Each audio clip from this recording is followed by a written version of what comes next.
Buenas, soy Muki Manalili y hoy hablaremos de neurociencia básica y neurodesarrollo para que podamos entender mejor el documental después de esta lectura. En esta lectura aprenderemos conceptos básicos de neurociencia, desarrollo del cerebro y algunas implicaciones importantes para aquellos a quienes servimos. Finalmente, hablamos del fantástico documental llamado Brain Matters, que tiene audio en el parte en inglés y español, y subtítulos en español. Primero, para comprender mejor el contenido, definamos algunos términos básicos. La neurociencia, en el sentido más amplio, es el estudio científico del sistema nervioso.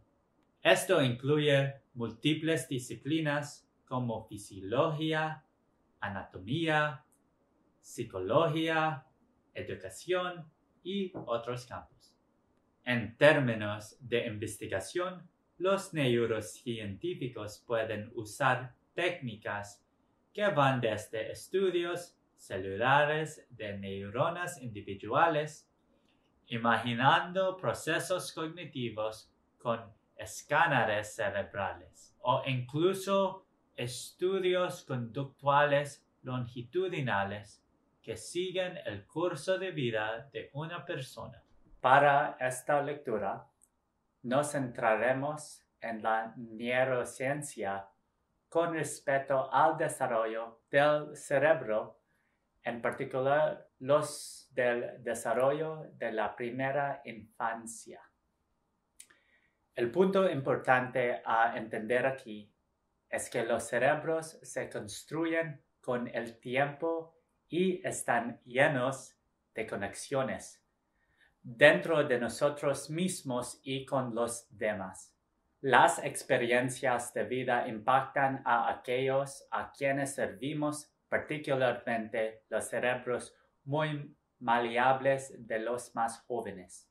Las experiencias tempranas, incluso antes del nacimiento, afectan el desarrollo de las estructuras del cerebro, que luego proporcionan la base para aprendizaje, el comportamiento y la salud futuros. Datos sobre neurociencia básica y desarrollo del cerebro humano. El cerebro humano es misterioso y hermoso en su funcionalidad. Con casi 100 millones de neuronas y 100 billones de conexiones, el cerebro humano sigue siendo uno de los grandes misterios de ciencia y uno de los mayores desafíos de la medicina. Para los humanos, nuestro cerebro es el órgano de 3 libras y representa solo el 2% del peso corporal total. Está encerrado en nuestro cráneo y conectado con el resto de nuestro cuerpo a través del sistema nervioso y, por lo tanto, conectado con el resto del mundo a través de nuestras experiencias vividas. Como parte central y única de nuestro sistema nervioso, el cerebro es responsable de interpretar datos sensoriales, dirigir las funciones ejecutivas, almacenar recuerdos, sentir emociones, imaginar sueños y muchas otras cosas. Primero, comencemos con los componentes básicos del cerebro. La neurona. Las funciones y procesos cerebrales dependen de las neuronas y sus conexiones, así como de las células gliales que las protegen y nutren. La doctrina de las neuronas fue establecida por el biólogo italiano Camillo Golgi y el neurocientífico español Santiago Ramón y Cajal, cuando afirmaron que la unidad funcional del cerebro es la neurona.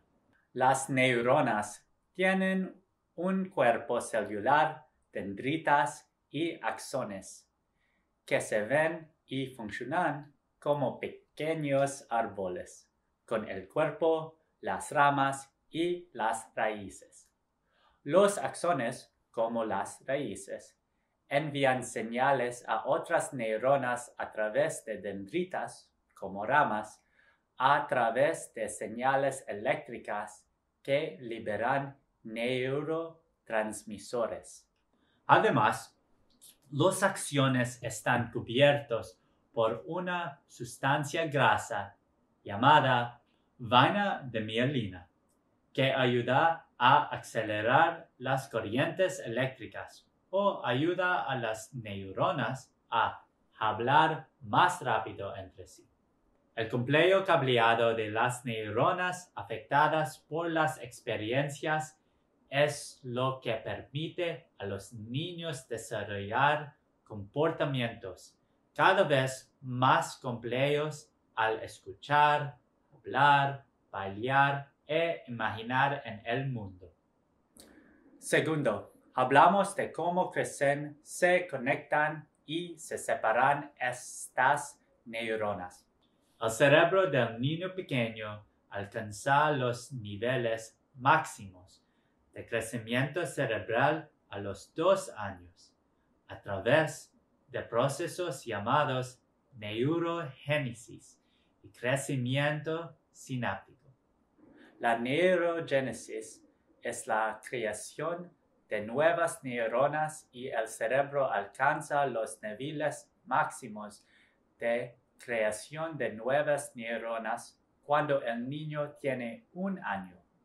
La mayoría de las conexiones dendríticas y sinápticas ocurren durante los últimos 2 meses y medio antes del nacimiento y continúan hasta 2 años después del nacimiento. Las nuevas células cerebrales en la edad adulta solo se producen en las regiones del cerebro de la memoria, hipocampo y olfacto, bulbo olfativo, aunque las sinapsis pueden continuar creciendo y cambiando. Como un árbol con ramas sin usar, el cerebro del niño pequeño pasa por un proceso llamado poda sináptica. Si un niño continúa escuchando sonidos particulares como el idioma de sus padres, esas conexiones sinápticas se vuelven más fuertes y las vainas de mielina se vuelven más gruesas. Y viceversa, si el niño no lo hace, las conexiones sinápticas entre las neuronas se debilitan y se desprenden o pasan por una poda sináptica. Aunque la mayoría de las investigaciones apuntan a esta etapa en la primera infancia, el crecimiento y la poda sinápticos también ocurren en gran medida en la adolescencia y en cierta medida a lo largo de la vida. Sabemos que la persona humana también puede cambiar, crecer y adaptarse a lo largo de la vida, y para el cerebro este es el principio de la neuroplasticidad. William James, psicólogo estadounidense, señaló que el tejido nervioso tiene un grado extraordinario de plasticidad. La estructura es lo suficientemente débil como para verse afectada por la influencia y las experiencias, pero lo suficientemente fuerte como para resistir el estrés y no ceder de una vez. Tercero y finalmente, hablamos de las diferentes regiones y redes del cerebro. Las regiones especializadas del cerebro humano y las redes sinápticas que las unen nos permiten la capacidad de percibir todo, desde tareas físicas de caminar con un amigo, experiencias emocionales de ser conmovido por un libro o incluso experiencias espirituales del significado y propósito. Como recordatorio, el cerebro no está separado del mundo o incluso de nuestro cuerpo, como algunos aluden, sino de nuestro cerebro está constantemente influenciado por ellos. El cerebro humano está conectado a la médula espinal y nuestros nerviosos se extienden a cada parte de nuestro cuerpo, lo que nos permite sentir y movernos en el mundo a través de sensaciones y comandos motores de ida y vuelta.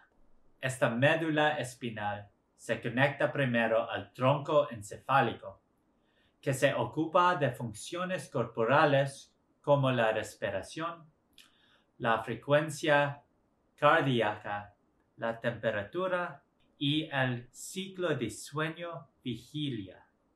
Conectado al tronco encefálico está el cerebelo, que se encarga del equilibrio, la coordinación motora, las funciones memorizadas y, además, todavía está lleno de misterio. La mayor parte del cerebro humano es el cerebro, que tiene muchas regiones especializadas y conectas diferentes. Aunque los humanos no tienen el cerebro más grande, entre otros animales, nuestros cerebros tienen áreas corticales únicas y muchos pliegues que permiten conexiones sinápticas más rápidas y complejas. El cerebro humano maduro tiene dos mitades y con regiones paralelas con áreas que se especializan en diferentes tareas. Las dos mitades están unidas por el cuerpo calloso, con fibras axónicas que conectan los dos hemisferios cerebrales. En las porciones internas del cerebro, la porción posterior del cerebro tiene el lóbulo occipital, que se ocupa de la visión.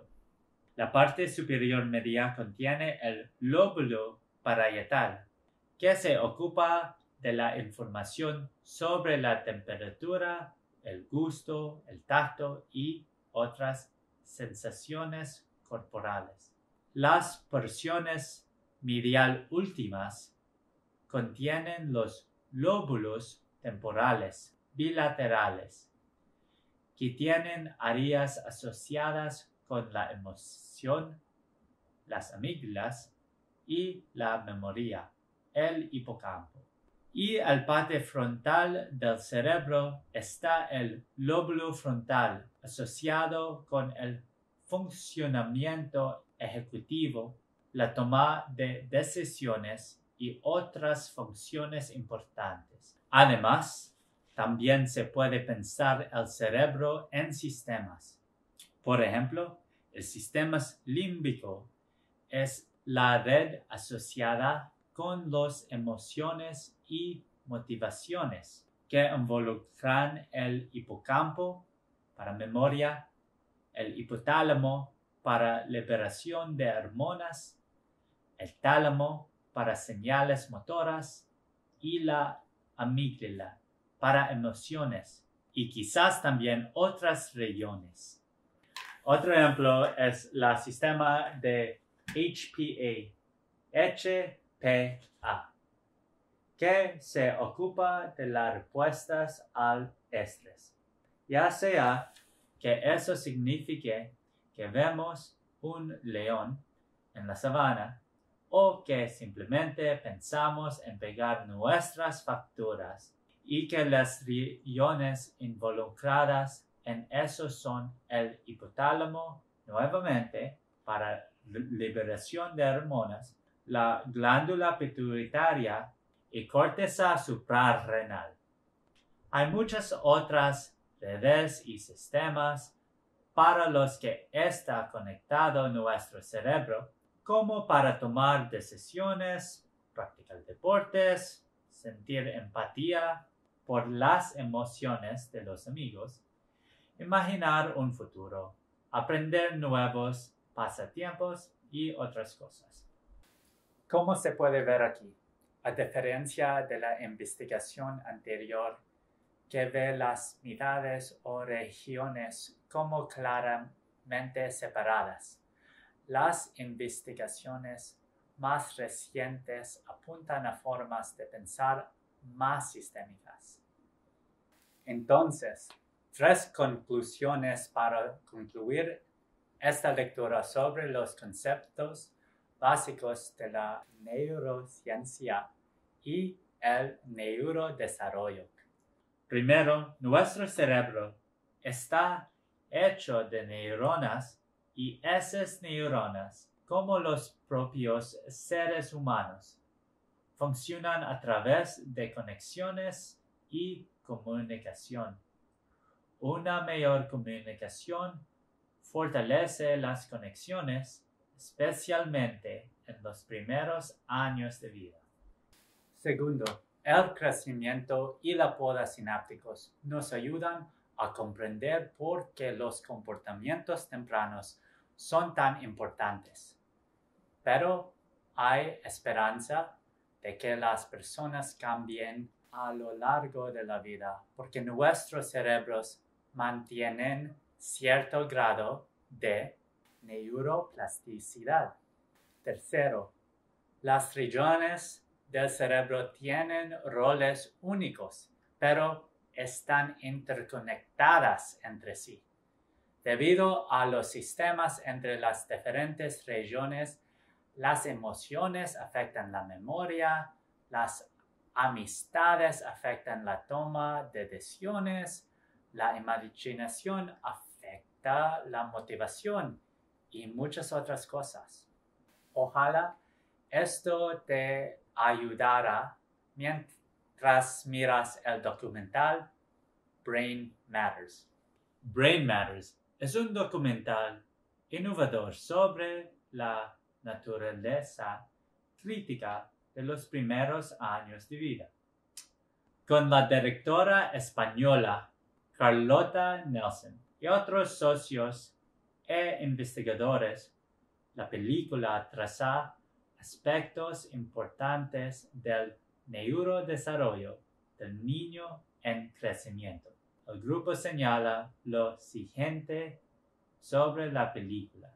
Brain Matters demuestra que el aprendizaje real comienza muchos antes de asistir a la escuela y que son las experiencias que viven los niños las que determinan su potencial de éxito en el futuro. Situaciones cotidianas como el juego, las relaciones, el lenguaje y la nutrición se analizan con una nueva óptica científica, apuntando a una serie de habilidades y actividades clave para el desarrollo que facilitarán a todos los niños la oportunidad de alcanzar su máximo potencial. A través de entrevistas con investigadores, científicos, economistas, padres de familias y educadores, Brain Matters explora en profundidad los llamados años milagrosos. Un periodo crítico de nuestras vidas que nadie recuerda, pero que demuestra ser la mejor oportunidad que tenemos para darle a todos los niños el mejor comienzo. El documental repasará los resultados de la investigación del proyecto abecedarial, los movimientos del desarrollo de la primera infancia, los experimentos con caras inmóviles e incluso los simpáticos experimentos con malvaviscos. Preste especial atención a los ingredientes para el desarrollo de la primera infancia, incluida la crianza receptiva, el lenguaje y la comunicación, la importancia del juego autodirigido, la importancia de la nutrición y las habilidades para regulación emocional y autocontrol. Finalmente, piense en cómo se puede aplicar esta información a aquellos a quienes servimos, en particular los pequeños y las comunidades que cuidan a los más pequeños. Terminemos con una cita y un punto de reflexión. En inglés hay un dicho de la neurociencia que rima: neuronas que se disparan juntas se conectan juntas. Neurons that fire together, wire together. Al igual que nuestras neuronas en nuestro cerebro, afectadas por experiencias, los seres humanos estamos construidos en términos de conexiones y relaciones afectadas por nuestro mundo. Gracias por acompañarme, Muki Manalili, en esta conferencia sobre neurociencia básica y neurodesarrollo, y disfruta del documental en video sobre Brain Matters. Espero poder conversar más sobre psicología contigo a su debido tiempo. Chao.